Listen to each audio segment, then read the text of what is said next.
Hello everyone, knowledge hub में आप सभी का स्वागत है।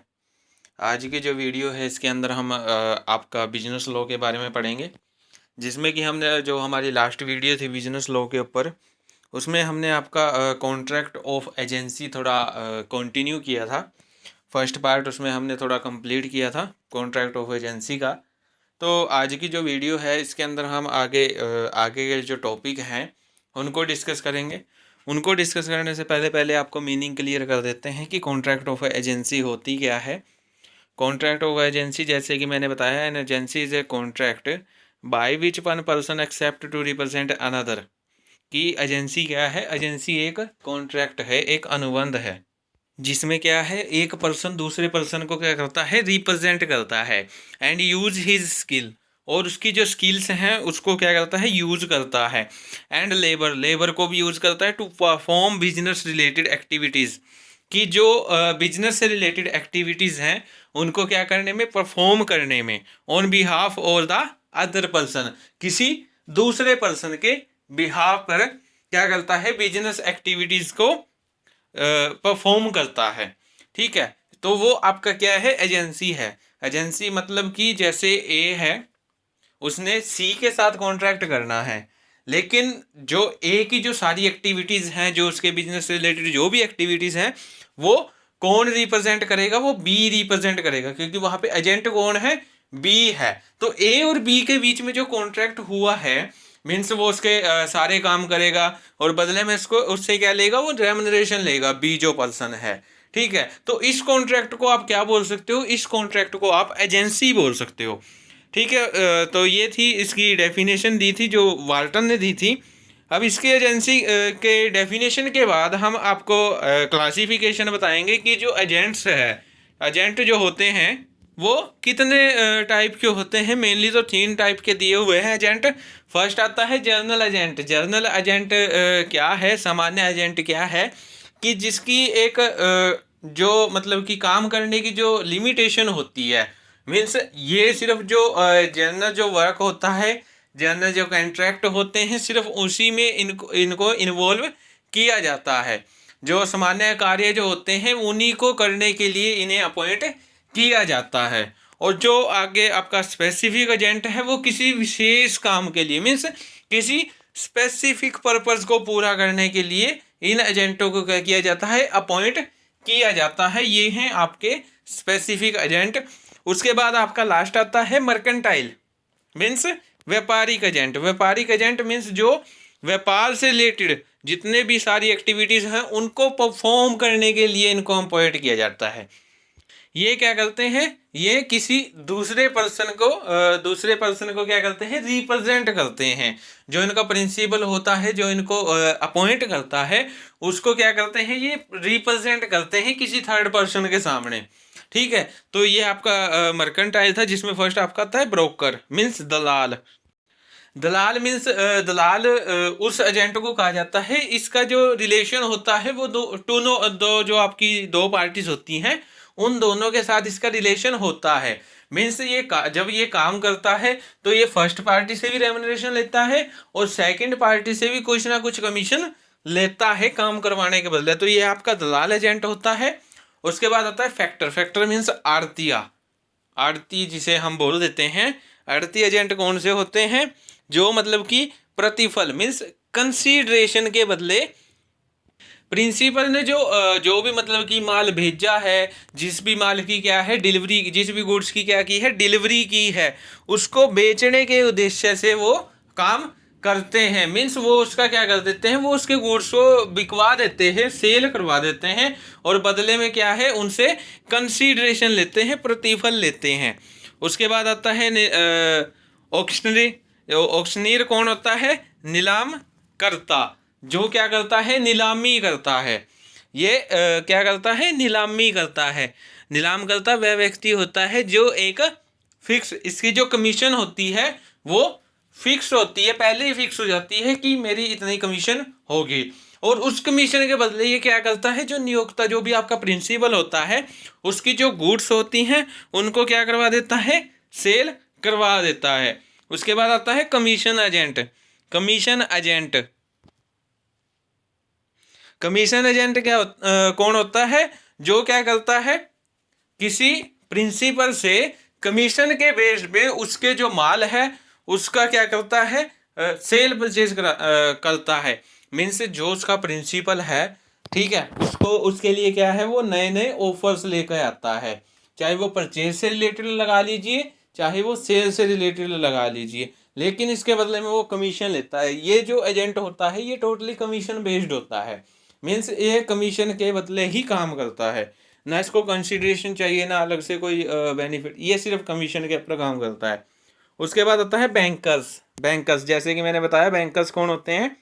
बैंकर अपने जो उनके जो कस्टमर होते हैं उनके एजेंट होते हैं। मीन्स मान लीजिए कोई कस्टमर है, उनसे अगर बैंक से कोई लोन लेके जाता है तो वो उससे क्या करते हैं, इंटरेस्ट चार्ज करते हैं, उस लोन के ऊपर क्या करते हैं, ब्याज लेते हैं। तो ये मतलब कि इनकी कोई फिक्स कमीशन नहीं होती, इनकी कोई कमीशन नहीं होती। ये क्या करते हैं, जो भी मतलब कि इनके कस्टमर होते हैं उनसे ये इंटरेस्ट चार्ज करते हैं, या भी जो वो ट्रांजेक्शन करते हैं उनसे रिलेटेड जो भी चार्जेस हैं वो ये अर्न करते हैं। तो ये भी आपके एक एजेंट के रूप में माने जाते हैं। तो ये क्लासिफिकेशन था एजेंट का, कि जो आपके एजेंट्स हैं वो कितने टाइप के हो सकते हैं। अब उसके बाद आता है ड्यूटीज ऑफ एन एजेंट, कि जो आपका एजेंट है उसकी क्या क्या ड्यूटी होती है टू हिज प्रिंसिपल, जो उसका नियोक्ता होता है उससे संबंधित उसकी क्या क्या ड्यूटी होती है। फर्स्ट आता है to conduct the business according to the orders. Means अब ये पॉइंट क्या कहता है कि जो एक एजेंट होता है उसकी ये ड्यूटी बनती है, उसका ये उत्तरदायित्व बनता है, रिस्पॉन्सिबिलिटी उसकी ये बनती है, उसका ये कर्तव्य बनता है कि जो भी मतलब कि उसका प्रिंसिपल है वो उसी के ऑर्डर के अकॉर्डिंग क्या करे, काम करे। जो भी उसने बिजनेस करना है वो उसी के अकॉर्डिंग करे, जैसे जैसे वो ऑर्डर देता जाएगा वैसे वैसे वो काम करता जाए। मान लीजिए अगर जो आपका एजेंट है वो क्या करता है, वो अपनी मर्जी से कोई भी काम कर देता है, बिना नियोक्ता के ऑर्डर के, बिना प्रिंसिपल के ऑर्डर के अगर कोई काम कर देता है और बाद में जो आपका प्रिंसिपल है उसको क्या है, लॉस हो जाता है, तो इस केस में जो लॉस को जो कंपनसेट करेगा वो कौन करेगा, एक एजेंट करेगा। उसके बाद सेकंड पॉइंट आता है to conduct the business with reasonable skill and diligence. Means उचित सावधानी तथा परिश्रम से कार्य करना।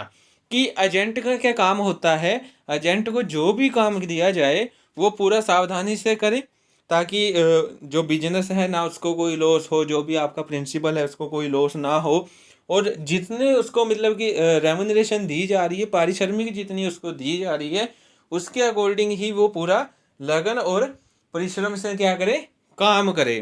ठीक है। उसके बाद थर्ड पॉइंट आता है टू टेंडर प्रॉपर अकाउंट्स। उचित लेखा प्रस्तुत करना। मीन्स जो भी उसने अकाउंट्स क्रिएट किए हैं, जो भी उसने अकाउंट्स बनाए हैं, जो भी उसने क्या किया है, ट्रांजैक्शन का सेल परचेज जो भी उसने लिखा है वो प्रॉपर होना चाहिए। मीन्स उसमें किसी भी प्रकार का क्या नहीं होना चाहिए, मिस रिप्रेजेंटेशन नहीं होनी चाहिए, या उसके अंदर जो भी मतलब कि अमाउंट दी है वो आधी अधूरी नहीं होनी चाहिए। मीन्स अगर प्रिंसिपल मांग भी ले कि मुझे अपने बिजनेस के अकाउंट्स देखने हैं, तो एजेंट की रिस्पॉन्सिबिलिटी बनती है कि जो भी मतलब कि कंप्लीट जो अकाउंट्स हैं उनकी जो डिटेल है वो सारी की सारी किसको दिखाए, प्रिंसिपल को दिखाए। उसके बाद आता है to inform the principal in difficulties. कठिनाई की दशा में नियोक्ता को सूचित करना। कि मान लीजिए कि बाई चांस अगर कोई बिजनेस में लॉस हो जाता है, या कोई रिस्क आ जाता है, या डिफ़िकल्टी आ जाती है, कोई कोई ऐसी प्रॉब्लम हो जाती है जिसको दूर करना एजेंट के बस में नहीं होता, तो इस केस में क्या है, जो आपका एजेंट है उसकी ये ड्यूटी बनती है कि जो भी डिफ़िकल्टी आई है, जो भी प्रॉब्लम आई है, उसकी जो सूचना है, उसकी जो इन्फॉर्मेशन है वो किसको दे, अपने प्रिंसिपल को दे जिसके अंडर वो काम कर रहा है। उसके बाद फिफ्थ पॉइंट आता है not to deal on his own account. निजी नाम से व्यवहार न करना। कि जो एजेंट होता है उसकी ये ड्यूटी बनती है कि वो अपने नाम से कोई काम ना करे, क्योंकि वो काम किसके लिए कर रहा है, प्रिंसिपल के लिए कर रहा है। तो जिसके लिए काम कर रहा है या जिस बिजनेस के लिए वो काम कर रहा है, वो उस बिजनेस का नाम या उस प्रिंसिपल का नाम पहले प्रस्तुत करे। मीन्स प्रियोरिटी किसको दे, प्रिंसिपल को दे, खुद को ना दे। तो यहाँ पे ये ड्यूटी बनती है एक एजेंट की कि वो क्या करे, खुद को रिप्रेजेंट ना करे, बल्कि अपना जो उसका प्रिंसिपल है उसको रिप्रेजेंट करे।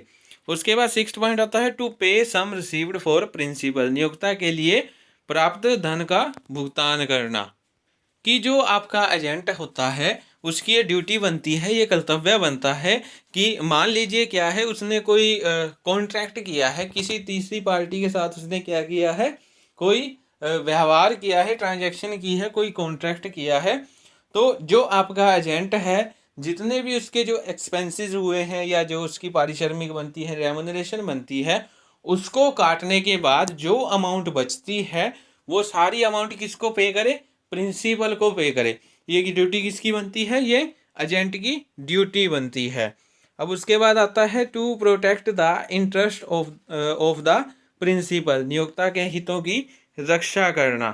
कि मान लीजिए अगर जो प्रिंसिपल है वो क्या हो जाए, या तो वो पागल हो जाए, अनसाउंड माइंड का हो जाए, या उसकी डेथ हो जाए, उसकी मृत्यु हो जाए, तो यहाँ पे जो एजेंट है उसकी ये रिस्पॉन्सिबिलिटी बनती है, ये ड्यूटी बनती है कि जो भी उसके जो प्रिंसिपल के जो हित हैं, जो भी इंटरेस्ट है उनकी वो क्या करे, रक्षा करे, उनको क्या करे, प्रोटेक्ट करे। जो भी काम वो कर सकता है उनको प्रोटेक्ट करने में उसको करना चाहिए। उसके बाद आता है नॉट टू डेलीगेट अथॉरिटी, अपने अधिकार का हस्तांतरण न करना। कि जो एजेंट है उसकी ये ड्यूटी बनती है, ये उसका कर्तव्य बनता है कि जो काम उसने हाथ में लिया है, जिस भी प्रिंसिपल के लिए वो काम कर रहा है, वो काम वो खुद करे। मीन्स उसकी जो रिस्पॉन्सिबिलिटी है, जो उसकी अथॉरिटी है, या जो उसकी भी अकाउंटेबिलिटी होगी, वो किसी और को ना दे। जो काम है वो खुद करे, क्योंकि उसको खुद को ही पता है कि जो उसका प्रिंसिपल है उसको क्या चाहिए, या फिर कैसे वो काम करवाता है। ठीक है, तो यहाँ पे जो एक एजेंट है उसकी ड्यूटी बनती है कि वो अपनी अथॉरिटी को डेलीगेट ना करे। उसके बाद लास्ट पॉइंट आता है not use to information obtain in the course of agency against principal, agency से प्राप्त सूचना को नियोक्ता के विरुद्ध प्रयोग न करना। कि मान लीजिए जो एजेंट है उसको क्या है, जो भी बिजनेस होता है या जो प्रिंसिपल है उससे रिलेटेड उसके पास सारी इन्फॉर्मेशन होती है। ठीक है, तो यहाँ पे जो एजेंट है उसकी ये ड्यूटी बनती है, ये रिस्पॉन्सिबिलिटी बनती है कि जो भी उसने इन्फॉर्मेशन प्रिंसिपल के बारे में जो भी उसके पास जानकारी है, जो नॉलेज है, या बिजनेस से रिलेटेड जो भी गुप्त जानकारी है जिसे हम सीक्रेट बोल देते हैं, ठीक है, सीक्रेट इन्फॉर्मेशन अगर उसके पास कुछ है तो वो अपने प्रिंसिपल के अगेंस्ट उसका यूज ना करे, अपने जो उसका नियोक्ता है उसके विरुद्ध उसकी जो इन्फॉर्मेशन है उसका प्रयोग ना करे। ये ड्यूटी किसकी बनती है, एजेंट की बनती है। तो ये आपके कुछ पॉइंट थे जिसमें हमने जो आपका एजेंट है उसकी जो ड्यूटी है वो क्या क्या है, उसके प्रिंसिपल से रिलेटेड उसकी क्या क्या ड्यूटीज़ बनती हैं, ये हमने डिस्कस किया। अब उसके बाद आपका जो पॉइंट आता है वो आता है राइट ऑफ एन एजेंट। कि जो आपका एजेंट होता है, जो मतलब कि जिसको प्रिंसिपल अपॉइंट करता है, एजेंट होता है, उसके क्या क्या राइट होते हैं, क्या क्या उसके अधिकार होते हैं, उनके बारे में पढ़ेंगे। जिसमें आपका फर्स्ट पॉइंट आता है right to compensation for breach of an agency before prescribe time. Means मान लीजिए कि जो आपका प्रिंसिपल है उसने क्या है, उसने एक एजेंसी के साथ कॉन्ट्रैक्ट किया है कि आप मेरे लिए काम करोगे, और फिक्स टाइम के लिए किया है कि आप इतने साल तक मेरे लिए काम करोगे।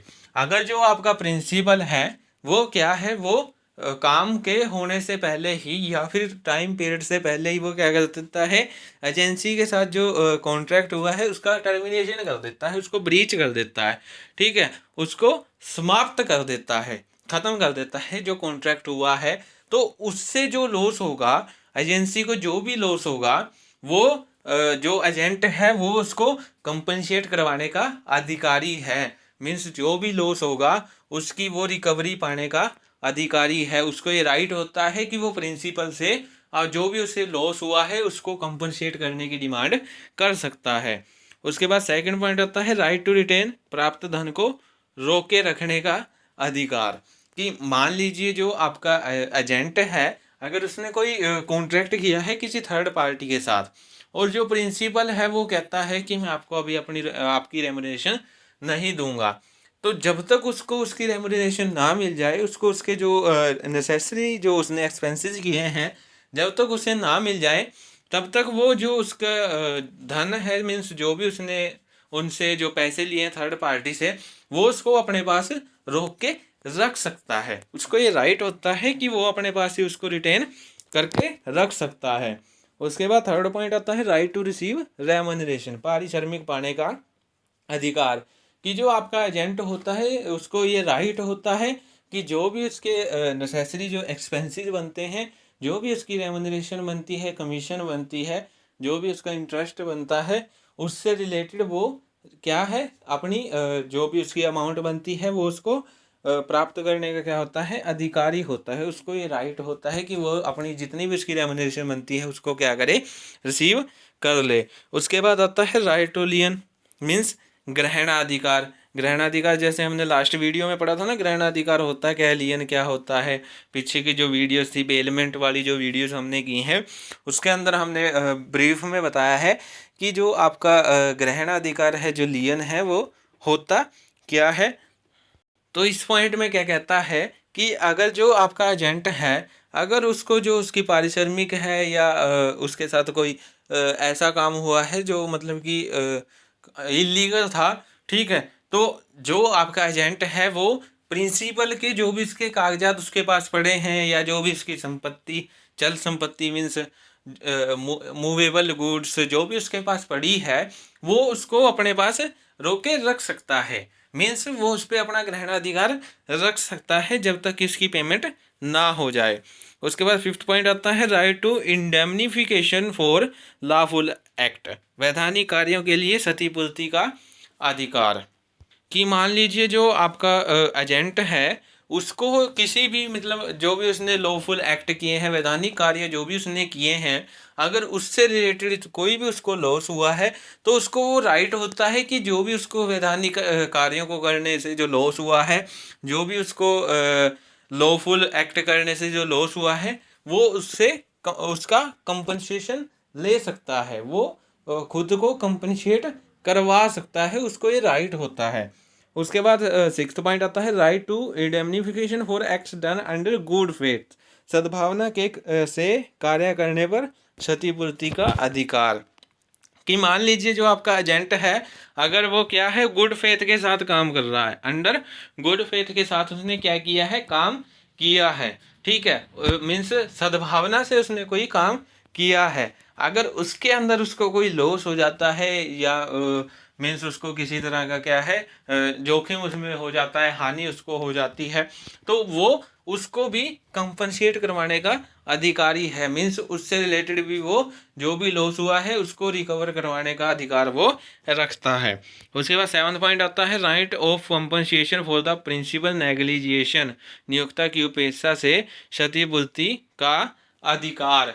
तो मान लीजिए जो आपका एजेंट है, ठीक है, अगर उसको नियोक्ता की उपेक्षा से या उसकी चतुराई के कारण क्या होता है, कोई लॉस होता है, तो यहाँ पे जो आपका एजेंट है, जो आपके लिए काम कर रहा है, जो प्रिंसिपल का जो एजेंट होता है, उसको ये राइट होता है कि जो भी उसने जो भी उसको नियोक्ता है, जो उसका प्रिंसिपल है, उसकी नेग्लिजेंसी के कारण जो भी उसको लॉस हुआ है वो उसको रिकवर करवा सकता है, वो उसको कंपनसेट करवा सकता है।